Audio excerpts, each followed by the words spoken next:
সংশ্লিষ্ট সদস্য এটা পড়েছেন, আমরা শুনেছি। এই জন্য আমরা বুঝে শুনেই বলছি যে এই দুই কারণেই আমরা এখন ওয়াকআউট করছি। আপনাকে ধন্যবাদ। নিশ্চয়ই সংসদীয় রীতি অনুযায়ী আপনারা ওয়াকআউট করতে পারেন, ফিল ফ্রি। ধন্যবাদ। মাননীয় বিরোধী দলের নেতা বলবেন, বলুন। কথা বলেছিলেন। ধন্যবাদ মাননীয় স্পিকার, আমাকে সুযোগ দেওয়ার জন্য। গতকাল যখন দিবসের সর্বশেষ কর্মসূচি আলোচনা হয়, আলোচনার শেষ বক্তা ছিলেন মাননীয় আইনমন্ত্রী। তিনি তার বক্তব্যে আমাকে একটু হয়তো খেয়াল করেন নাই ভালো করে, আমার কথাটা আমার তাই মনে হয়েছে। ইন্টেনশনালি উনি বলেছেন এটা আমি মনে করি না। আমি যা বলেছি তিনি এর বাইরে গিয়ে একটু আমার সম্পর্কে বলে ফেলেছেন। গতকাল যে এজেন্ডাটা আমরা উত্থাপন করেছিলাম, এটা ছিল মূলত গণভোট এবং গণভোটে সংস্কারের যে প্রস্তাব গিয়েছিল, এর আলোকে যে পরিষদটা গঠন হওয়ার কথা, সেই পরিষদের সভা আহ্বান সম্পর্কে এটাই ছিল মূল নোটিশের বিষয়বস্তু। এক পর্যায়ে মাননীয় স্বরাষ্ট্রমন্ত্রী একটা প্রস্তাব এনেছেন। এই প্রস্তাবে আমার বক্তব্যে আমি রেসপন্স দিতে গিয়ে বলেছিলাম, যেহেতু আলোচনাটা হয়েছে সংস্কার পরিষদের উপর, যদি এইটাকে কেন্দ্র করে কোনো কমিটি, বিশেষ কমিটি গঠন হয়, তাহলে আমরা ইতিবাচকভাবে সেটা ভেবে দেখব। এবং একই সাথে বলেছিলাম যে সেখানে সরকারি দল এবং বিরোধী দল থেকে সমান সংখ্যক সদস্য নিলে এটা অর্থবহ একটা কমিটি হিসাবে রূপ নেবে বলে আমরা বিশ্বাস করি। যেহেতু আমরা এখানে এসেছি সংকট নিরসনের জন্য, সংকট তৈরির জন্য নয়। এর উত্তরে তিনি তার কথা বলেছেন। আমার বক্তব্য যেহেতু আগে হয়ে গেছে, বিষয়টা আমি ক্লারিফাই করলাম। কিন্তু যেহেতু এটা জন আকাঙ্ক্ষার বিষয়, গণভোটের বিষয়, প্রায় 70% মানুষের রায়ের বিষয়, আমরা প্রত্যাশা করেছিলাম যে আপনার মাধ্যমে প্রতিকার পাব এবং সিদ্ধান্তের জন্য আমি আপনাকে আহ্বান জানিয়েছিলাম। কিন্তু কোনো সিদ্ধান্ত হলো কিনা আমি বুঝতে পারি নাই।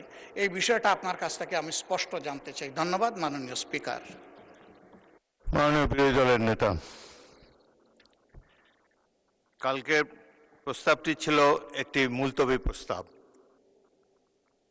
এটি আমার অনুপস্থিতিতে গৃহীত হয়েছিল। বাংলাদেশের 53 বছরের সংসদীয় ইতিহাসে মাত্র 3টি মুলতবি প্রস্তাব গৃহীত হয়েছে। একটি জনাব আনোয়ার হোসেন মঞ্জুর, অপরটি ছিল গ্রেনেড হামলা সম্পর্কিত, আর একটি ছিল নূর ইসলাম মনির কোস্টগার্ড সম্পর্কিত।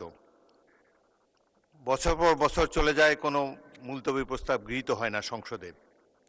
তারপরেও প্রাণবন্ত আলোচনার জন্যে ডেপুটি স্পিকারের সভাপতিত্বে মুলতবি প্রস্তাবটি গ্রহণ করা হয়েছিল।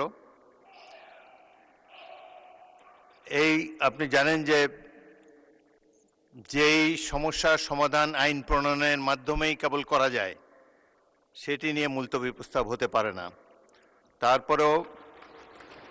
তারপরে উদারভাবে বিরোধী দলকে কথা বলার সুযোগ দেবার জন্যে এটি গ্রহণ করা হয়েছে। আরও একটি আমি বলতে চাই, এই সম্পর্কিত আরও একটি নোটিশ, আরও একটি মুলতবি প্রস্তাবের নোটিশ আজকে আমরা বিবেচনা করব।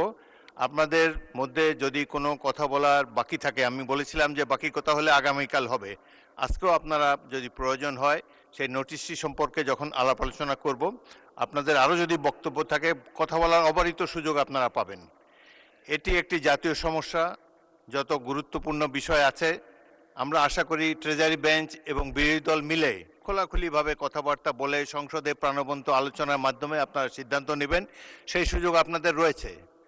এটি মহান হাউস অফ দি পিপল, আপনারাই ডিসাইড করবেন রুলস অফ প্রসিডিওর অনুসারে আমরা যাতে পরিচালিত হতে পারি।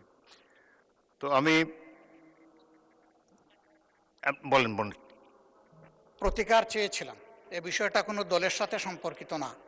যে বিষয়টা নির্বাচনের আগে সরকারি দল, বিরোধী দল সবাই একমত হয়েছিলাম, এর সপক্ষে কথাও বলেছি, ক্যাম্পেইন করেছি।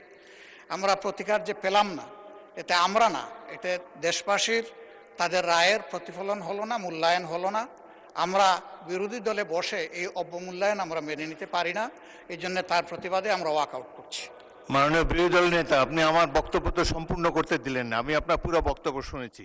আপনার ওয়াকআউট করা আপনাদের অধিকার, কিন্তু আমি বলতে চাই যে আজকে একটু পরে আরেকটি মুলতবি প্রস্তাব বিবেচিত হবে, সেখানে আমার মনে হয় যে আপনি আপনাদের প্রশ্নের উত্তর পেয়ে যাবেন এবং সেখানে মন খুলে আপনারা আরও কথা বলতে পারবেন। সুতরাং আমার অনুরোধ হলো আপনারা ওটা শোনেন, তারপরে যদি ওয়ার্কআউট করতে পারেন প্লিজ ফিল ফ্রি। তবে প্রস্তাবটির ভাগ্য কি নির্ধারণ হয় সেটি আপনি দেখার জন্য একটু অপেক্ষা করে দেখতে পারেন। বিরোধী দলের নেতাকে মাইক দেন। হ্যাঁ, ওই নোটিশটাও আমাদের নজরে আগে কিছুটা এসেছে এবং আমরা মনে করি যে মূল নোটিশকে চাপা দেওয়ার জন্য ওই নোটিশটা সামনে আনা হয়েছে। এই জন্য দুইটার প্রতিবাদেই আমরা এই সংসদ থেকে আপাতত মাননীয় বিরোধী দলের নেতা, ধন্যবাদ মাননীয় নোটিশই তো উত্থাপন হয়নি, আপনি কি করে বুঝলেন কোনটা চাপা দেওয়ার জন্য এটা করা হচ্ছে? আমি অনুরোধ করছি একটু ধৈর্য ধরে অপেক্ষা করেন, নোটিশের বিষয়বস্তু শুনেন, তারপরে আপনারা ফিল ফ্রি টু মাননীয় ওয়াক আউট। স্পিকার, আপনার অ্যাবসেন্সে এই হাউসে এই নোটিশটা পড়া হয়েছে, সংশ্লিষ্ট সদস্য এটা পড়েছেন, আমরা শুনেছি। এই জন্য আমরা বুঝে শুনেই বলছি যে এই দুই কারণেই আমরা এখন ওয়াকআউট করছি। আপনাকে ধন্যবাদ। নিশ্চয়ই সংসদীয় রীতি অনুযায়ী আপনারা ওয়াকআউট করতে পারেন, ফিল ফ্রি। ধন্যবাদ।